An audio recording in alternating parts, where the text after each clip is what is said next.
Hachette Audio presents Pick a Color, written by Souvankham Thammavongsa, read by Zoe Doyle.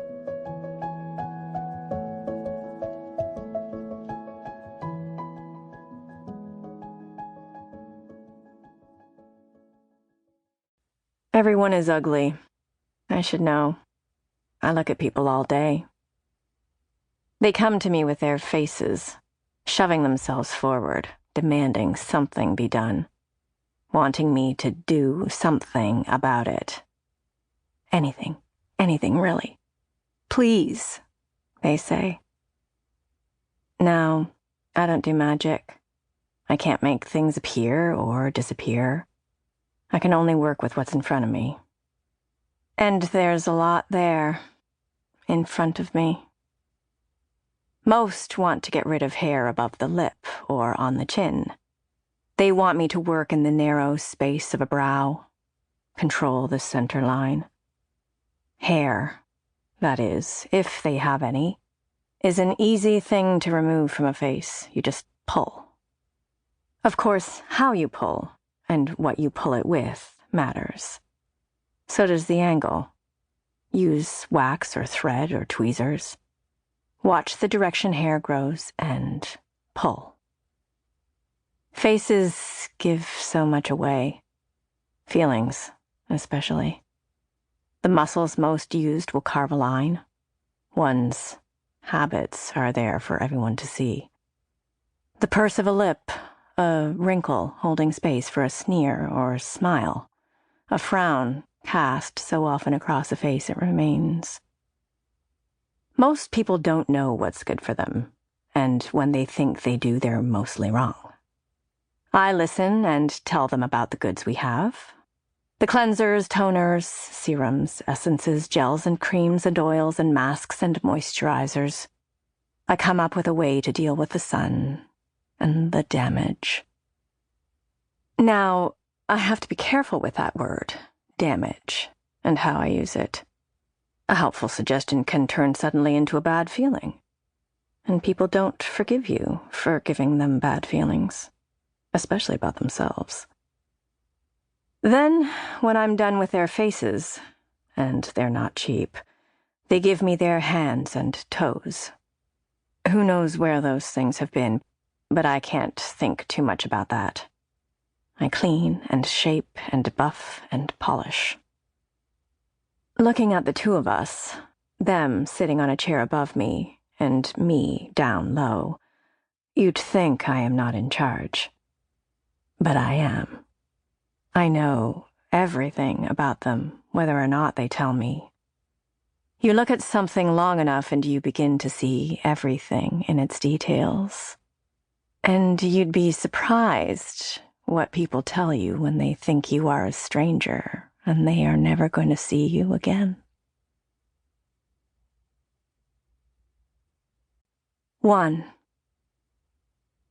I live in a world of Susans. I got name tags for everyone who works at this nail salon, and on every one is printed the name Susan. So many girls come and go. I don't want to bother getting new name tags each time. Besides, it's never difficult to pronounce a name like Susan. None of our clients notice.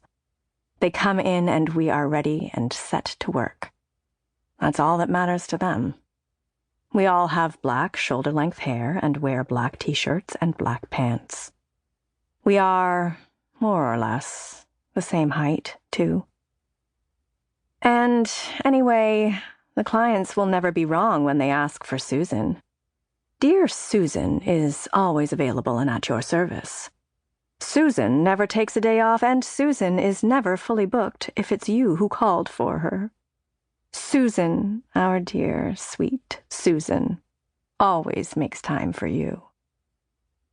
The Susans and I are friendly, the way you are with someone you work with someone you have to see every day.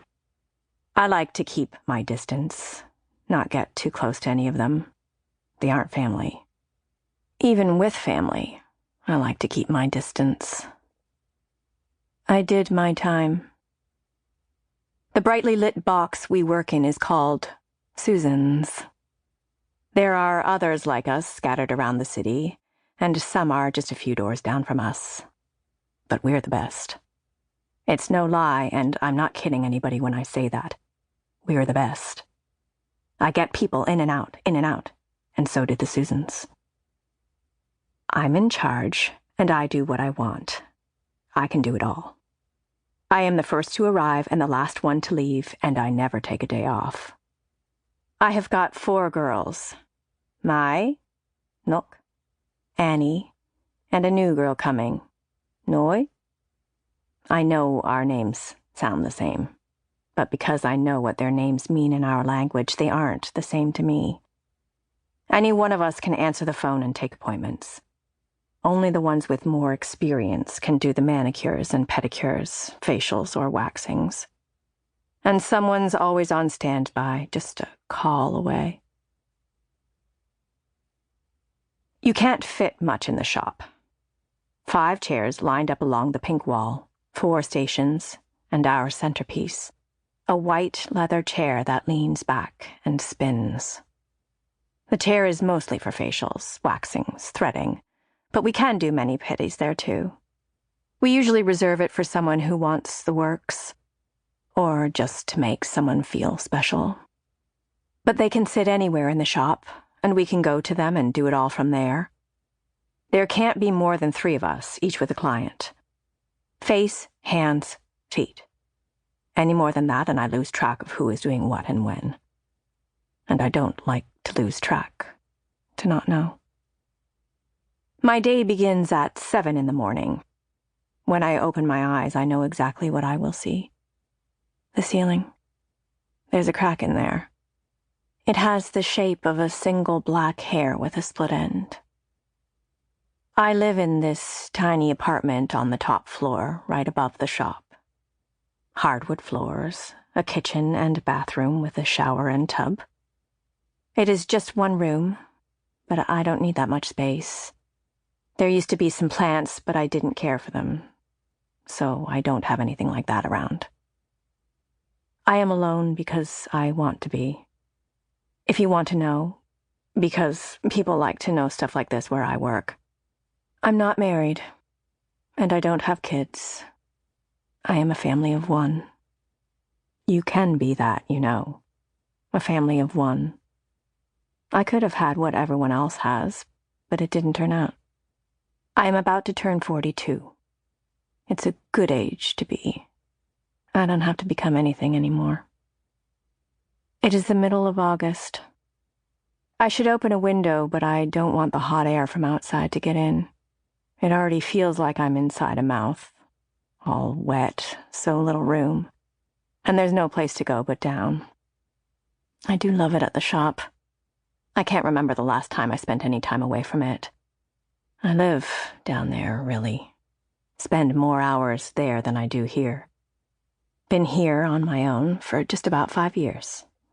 It's a solid number, isn't it? I got my start working for someone else, watching how they ran the whole thing. And before that, I had a whole other life. I was a boxer. My dad got me into it. Convinced I could go to the Olympics or do something like that. I never made it that far. Didn't win anything. And I hurt a girl real bad one time.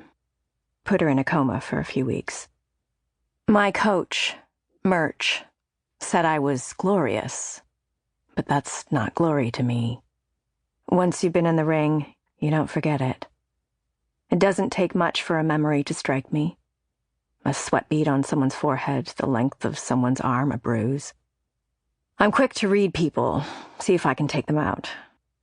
And that thing I have been told, protect yourself at all times. I still do it. Just can't let anybody in. I'm not too hard up on any feelings about leaving the whole thing. Why turn my face towards something that spit me out? Anyway, I aged out of it real quick, too. I didn't know what to do with myself after and kicked around, doing various jobs, living in a bunch of small towns. But I missed the city. The streetcar, the pigeons. Sample complete. Ready to continue?